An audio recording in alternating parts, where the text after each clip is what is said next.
Hi everyone, this is Kristen, a museum educator at the Providence Children's Museum. I have a really fun and creative book to share with you today. It's called Weslandia.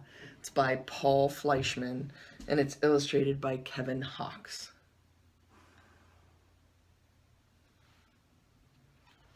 All right, let's dive in. Some really unique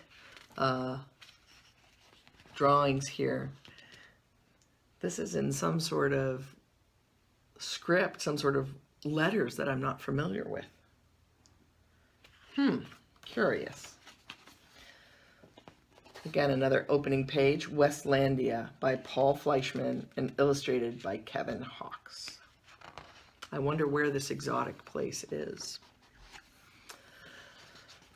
Of course he's miserable, moaned Wesley's mother. He sticks out. Like a nose, snapped his father. Listening through the heating vent, Wesley knew they were right. He was an outcast from civilization around him. He alone in his town disliked pizza and soda, alarming his mother and the school nurse. He found professional football stupid. He refused to shave off half his head in the hairstyle worn by the other boys, despite his father's bribe of $5.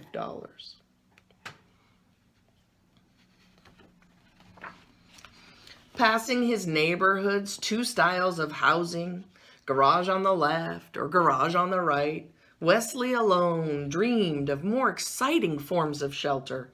He had no friends, but plenty of tormentors. Looks like he's having to run quite fast away from these children. Fleeing them was the only sport Wesley was good at. Each afternoon, his mother asked him what he'd learned in school that day, and Wesley would answer, that seeds are carried great distances by the wind.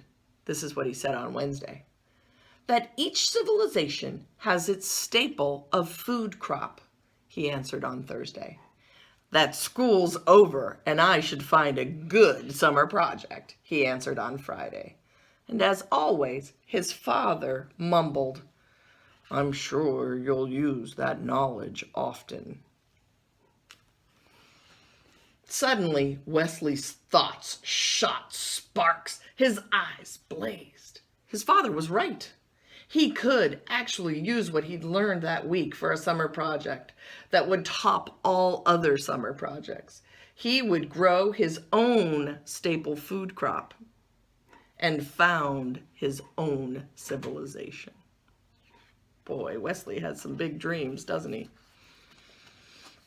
The next morning, he turned over a plot of ground in his yard. This means he sort of dug up and got the soil ready.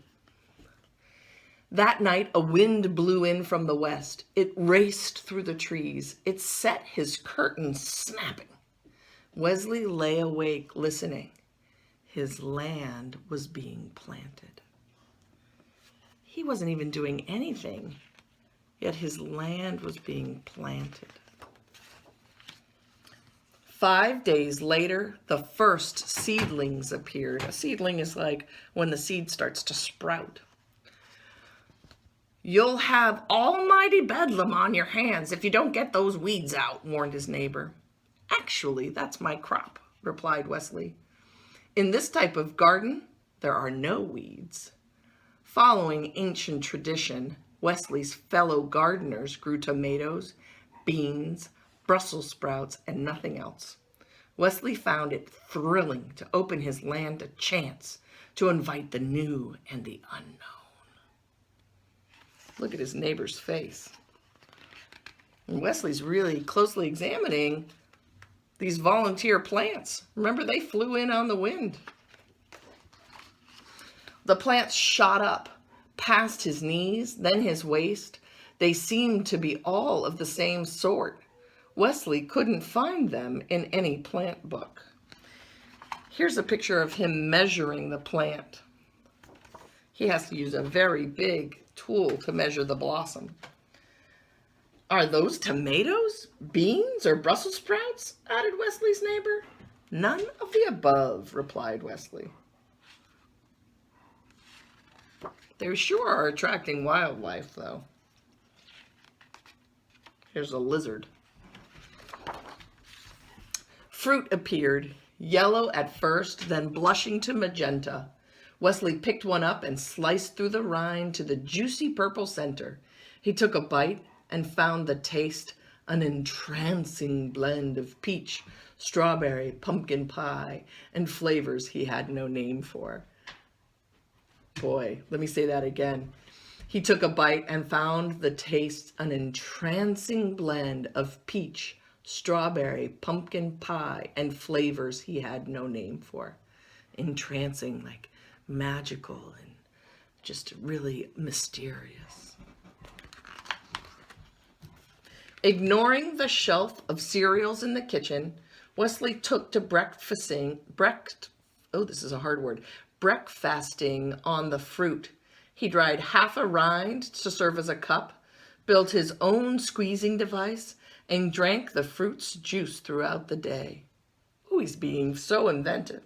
Pulling up a plant, he found large tubers on the roots. These he boiled, fried, or roasted on the family barbecue, seasoning them with a pinch of the plant's highly aromatic leaves. These look very similar to a sweet potato or potato. A tuber is often something that grows underground and then generally is a potato. And then he was creating his own herbs, his own sprinkling seasonings. It was hot work tending to this crop. To keep off the sun, Wesley wove himself a hat from strips of the plant's woody bark. His success with the hat inspired him to devise a spinning wheel and loom on which he wove a loose-fitting robe from the stalk's soft inner fibers. He has a whole wardrobe, a whole outfit that he's created using just what grew on his farm, in his crop. He's starting to attract more than just the neighbors. Now it's also the kids from the neighborhood. In addition to the neighbor who's still saying, I don't see beans or Brussels sprouts.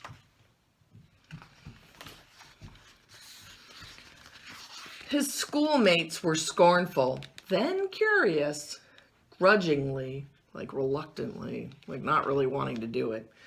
Grudgingly, Wesley allowed them 10 minutes apiece at his mortar, crushing the plant seeds to collect the oil. It's like a hard rock, and then you hit it with another hard rock and you grind it. And in this case, they were creating oil.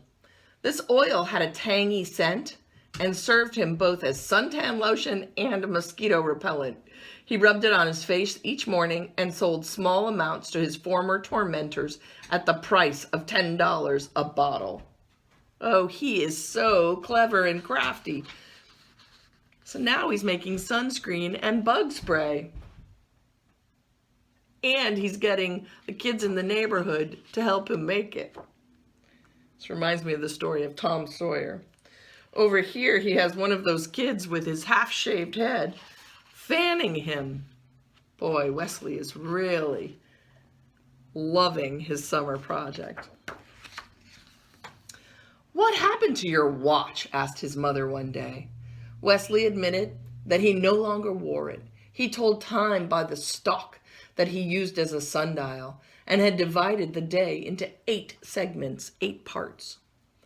The number of petals on the plant's flower. He'd adopted a new counting system as well, based likewise upon the number 8. His domain, home to many such innovations, he had named Weslandia. So he's talking about the 8 petals on these blossoms, on these flowers. Weslandia. He had created his own new home. Uninterested in traditional sports, Wesley made up his own. These were designed for a single player and used many different parts of the plants. His spectators looked on with envy. realizing that more players would offer him more scope or more opportunity to use his skills, Wesley invented other games that would include his classmates, games rich with strategy and complex scoring systems. He tried to be patient with the other players' blunders. Look at this. So here's a game where they're up on stalks. They have to carry a bag with the fruit. They have to have like a basket, something that you hold in your hand that looks like a basket, and then you have to throw it through these loops. This is quite a complicated game. Reminds me of a lot of different games. One of them being Highlight, where you use a basket on your hand. August was unusually hot. Wesley built himself a platform and took to sleeping in the middle of Weslandia. He passed the evenings playing a flute he'd fashioned from a stalk, or gazing up at the sky, looking at the constellations. Oh, renaming the constellations. Made himself a little fort. Here he is. Made himself a hammock. He probably wove that. And he's looking up at the skies, and he's playing his flute. His parents noted Wesley's improved morale, his attitude, his behaviors. "It's the first time in years he's looked happy," said his mother. Wesley gave them a tour of Weslandia. "Now, what do you call this plant?" asked his father. Not knowing its name, Wesley had begun calling it Swist, from the sound of its leaves rustling in the breeze. In like manner, he'd named his new fabrics, games, and foods until he'd created an entire language. Look at this. Really is an unusual garden compared to the rest of the neighborhood. Really makes them stand out. Mixing the plant's oils with soot, Wesley made a passable ink. As the finale to his summer project, the last big thing, he used the ink and his own 80-letter alphabet to record the history of his civilization's founding. 80-letter alphabet to record the history of his civilization's founding. In September, Wesley returned to school.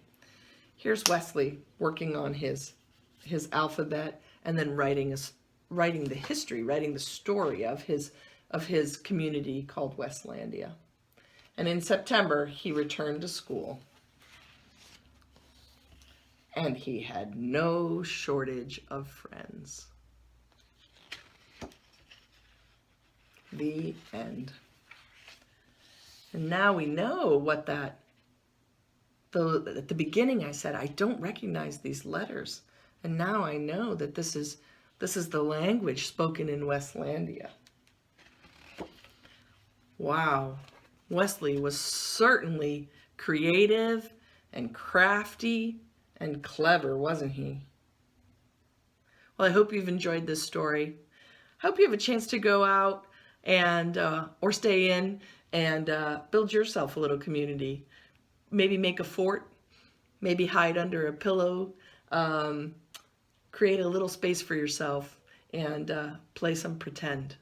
All right, have a great day.